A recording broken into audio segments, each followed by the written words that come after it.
carbone. Christian Convert, bonsoir. Vous êtes l'ancien secrétaire général de la coordination rurale. C'est l'un des deux syndicats en pointe dans ce mouvement.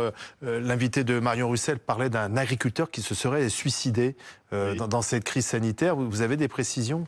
J'ai confirmation de ça. J'en ai une information, donc un agriculteur qui a mis fin à ses jours dans le département du 47 et un autre qui avait mis fin à ses jours. D'ailleurs, ça n'a pas été dit plus que ça. Donc, qui était de la famille d'un agriculteur qui avait eu le troupeau abattu, qui était aussi agriculteur et qui a mis fin à ses jours en rentrant chez lui il y a quelques jours. Et c'est lié à la crise de la dermatose ?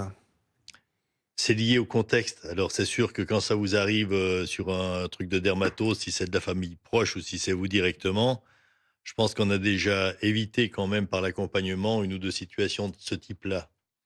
Voilà. Mais bon, moi, ce que je peux dire par rapport à ce qui vient d'être dit quand même, c'est qu'on a un gouvernement, je ne sais pas si c'est des amateurs ou des provocateurs, parce que je ne vais pas remonter bien loin en arrière, mais je vais remonter sur une dizaine de jours. Donc ça a commencé quand même, ces violences dans le département du Doubs, sur un troupeau qui était vacciné depuis 38 jours. Et nous, ce qu'on demandait ce jour-là, c'était de dire, écoutez, le troupeau est vacciné depuis 38 jours, donc nous, vous enlevez la bête malade et on demande des tests sur l'ensemble du troupeau et on s'en va.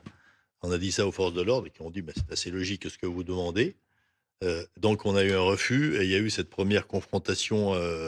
C'est pas nous qu'on a attaqué, hein, donc c'est les CRS qui ont fait leur boulot puisqu'ils ont dû obéir à des ordres. On s'attendait vraiment pas à ça contre nous. Donc ça a été quand même la première alerte. Et bon, on nous dit ça sera la dernière. Quelques jours après, ça sort un troupeau dans le département. C'était les Hautes-Pyrénées. Non, c'était l'Ariège.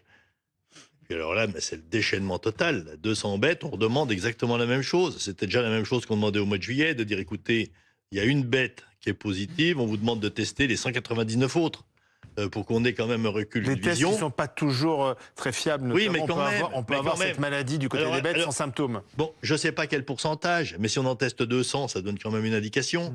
Hein, si les 199 tests reviennent négatifs, il y a un problème. Si les 199... Dans d'autres pays, on a essayé cette méthode, ça ne fonctionne pas. C'est ce que disent les vétérinaires. Oui, et combien d'années, hein? Bon, faudra m'expliquer tout ça.